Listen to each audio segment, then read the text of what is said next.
Di bagian keempat ini atau bagian terakhir dari seri Mengapa Allah di Perjanjian Lama Kejam, kita akan membahas sebuah teori yang biasa disebut dengan teori alegori.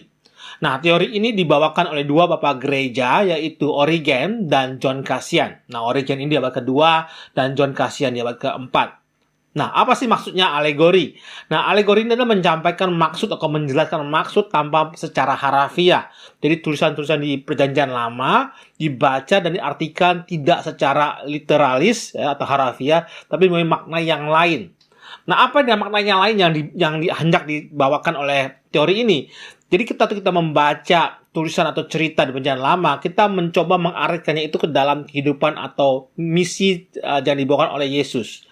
Nah, sebagai contoh misalnya, waktu Yosua perang dengan bangsa-bangsa di menyebut tanah Kanaan, Amalek dan segala macam, yang dibaca oleh teori ini adalah mengatakan bahwa sebenarnya itu mengartikan siapa misi Kristus. Sebagai contoh misalnya, Yosua itu adalah Yesus.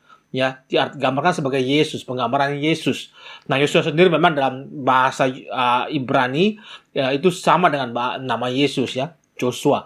Nah, dan siapa dengan orang-orang bangsa-bangsa Amalek dan macam-macam itu yang ada di tanah Kanaan? Mereka adalah digambarkan penggambaran sebagai iblis atau kejahatan ya, atau dosa.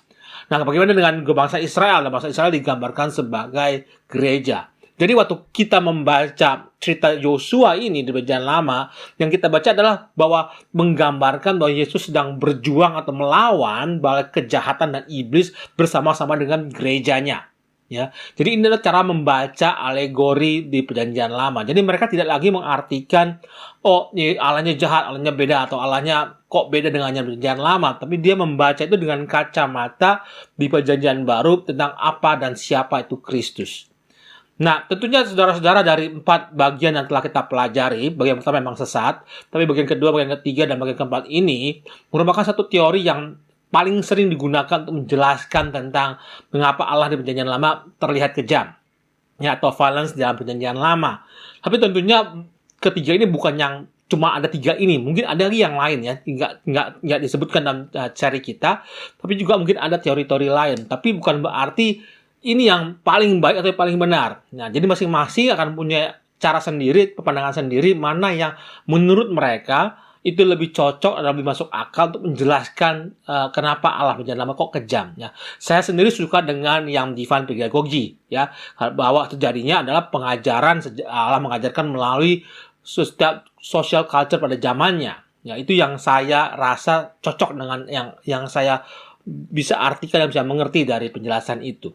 Tapi kalau saudara-saudara dengan nomor 3 atau nomor 4 yang kali ini alegori cocok, silakan saja. Jadi tidak ada yang menjadi absolut cara untuk membaca Perjanjian Lama.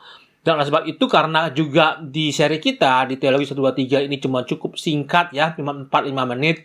Kalau saudara tertarik lebih jauh, silakan saudara pergi ke perpustakaan atau beli buku untuk menjadi lebih jauh lagi tentang teori-teori ini. Demikian episode kali ini. Kita akan bahas lagi cerita-cerita yang lain atau diskusi yang lain di episode berikutnya. Terima kasih, Tuhan Yesus memberkati.